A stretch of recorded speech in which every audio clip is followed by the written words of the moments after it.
안녕하세요. 마틸다입니다. 오늘도 이어서 아들들아 용기를 내어라 읽어드리겠습니다. 이 책은 예수님께서 오타비오 미켈리니 몬시뇰께 받아쓰게 하신 메시지입니다. 93장 나는 문 앞에 서서 두드리고 있다. 내 주교와 사제들 가운데서 많은 주교들과 매우 많은 사제들은 어떤 점에 대해서 책임을 져야 하겠느냐. 1.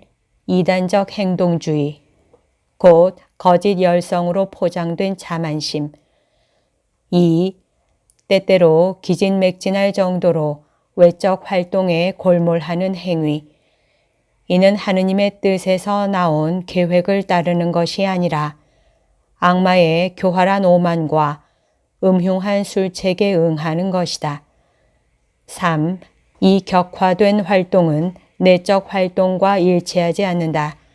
그 결과 그들의 영혼 속에 하나의 확신이 뿌리를 받게 되었으니 그들 자신이 바로 지주이고 이 지주가 없으면 모든 것이 무너질 수밖에 없다는 확신이다. 더 간단히 표현하면 그들 자신에 대해 과장된 평가를 하게 되었고 따라서 하느님께 대한 신뢰와 맡김의 정신은 줄어들게 되었다는 것이다. 4. 복음적 원칙에 따라 그들 자신을 새롭게 하고 진지하고 효과적으로 교회를 새롭게 하기를 거부한 행위. 이는 하늘의 호소와 경고 및 초자연적인 여러 사실과 사건들이 없지 않았기 때문에 그들에게 매우 무거운 죄가 된다. 5. 편의상 신중함이라는 미명으로 영혼들을 위한 크나큰 선익을 가로막은 행위. 그럼에도 그들 자신은 신중하지 못한 행동을 수없이 많이 하곤 하였다. 6. 합리주의와 심지어 마르크스적 공산주의에 젖어 있는 일부 주교들의 행위. 7. 아랫사람들에게서 오는 비난을 피하고 윗사람으로서 겪게 되는 성가신 일을 피하기 위해서 언제나 오로지 타협만을 찾아온 행위.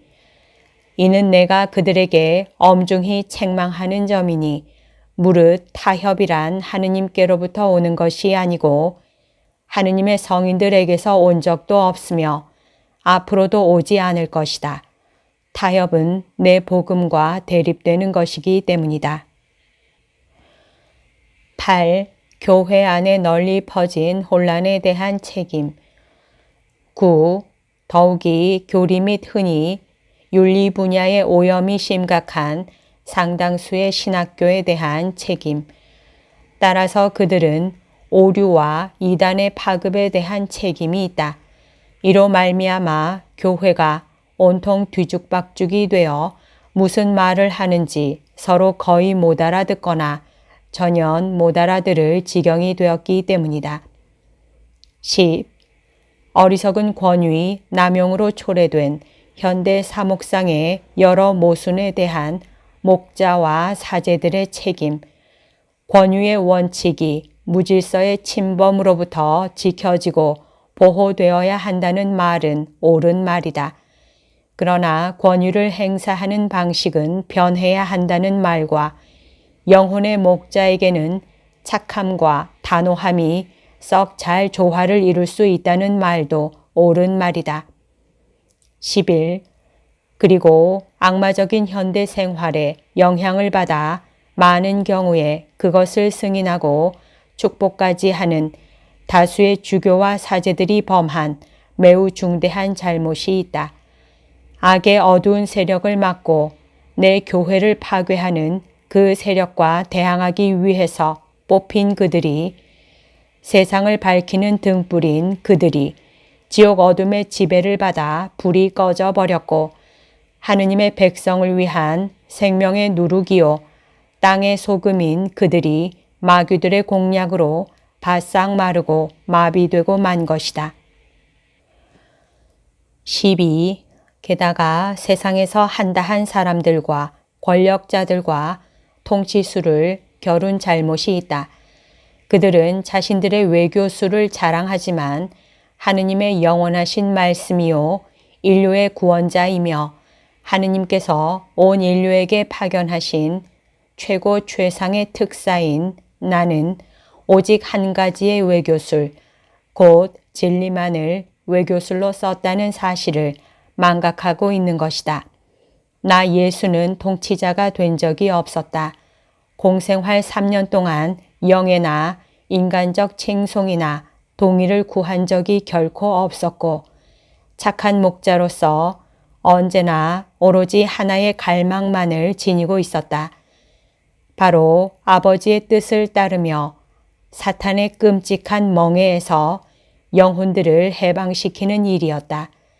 그런데 오늘날 사람들은 사탄이 있다는 것마저 믿지 않는 것이다. 13.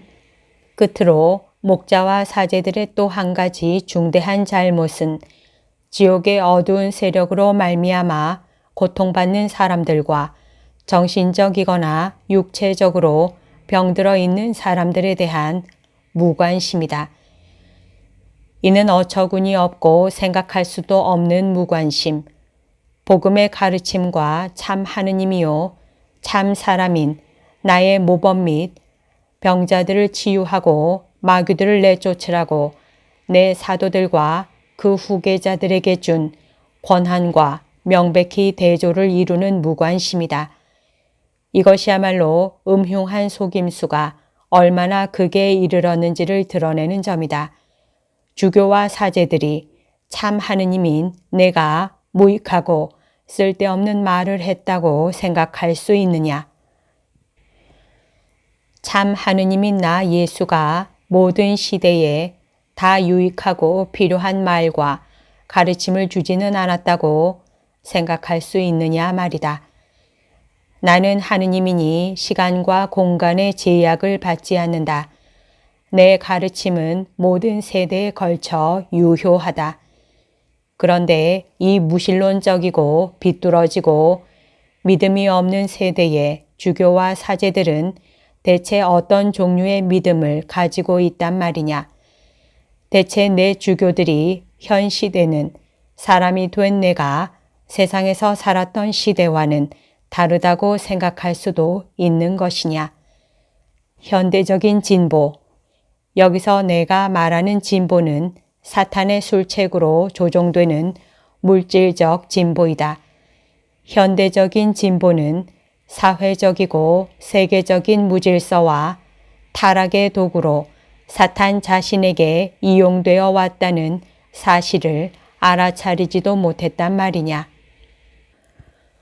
공업기술이나 물질적인 안락은 인류 전체의 지고한 영적 이익과 단절되어 있는 한 인간의 목적이 될 수 없다는 것을 내 주교와 사제들이 깨닫지 못했다는 것이냐. 깨닫지 못한 것이냐, 아니면 알려고 들지 않는 것이 편리하다고 여겼다는 것이냐. 그리하여 악의 어둡고 불가해한 세력과 충돌하지 않기 위해서 진리라는 무기를 사용하기보다는 타협이라는 악마적 무기를 사용하기를 택했다는 것이냐. 그렇다면 사제직에 부여된 막중한 책임으로 대체 무엇을 했단 말이냐. 주교와 사제들은 과거나 지금이나 하느님께서 뽑으신 스승으로서 물질적 진보와 소비 문화에 내재하는 위험과 함정으로부터 영혼들을 지킬 의무를 홀로 가지고 있는 사람들이 아니냐. 아니다. 아니다 아들아. 내가 이런 말을 한다고 내가 걱정할 일은 아니다. 진실에 대해서 왜 걱정하느냐. 그들 자신의 선익과 교회 전체의 선익을 위해서 겸손하게 진실을 받아들일 줄 아는 사람들은 행복하다.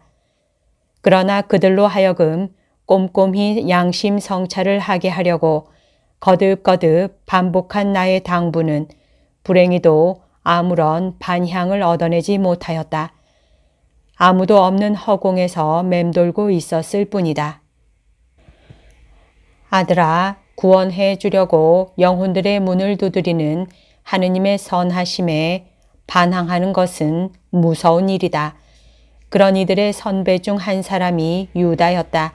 그러나 유다의 반항은 결국 그의 멸망이 되고 말았다. 너에게 강복한다 아들아. 기도하고 보속하고 나를 사랑하여라. 1976년 12월 6일. 여기까지가 오늘 들려드릴 내용입니다. 오늘도 하느님의 뜻 안에서 서로 사랑하는 하루 보냅시다. 사랑합니다. 축복합니다.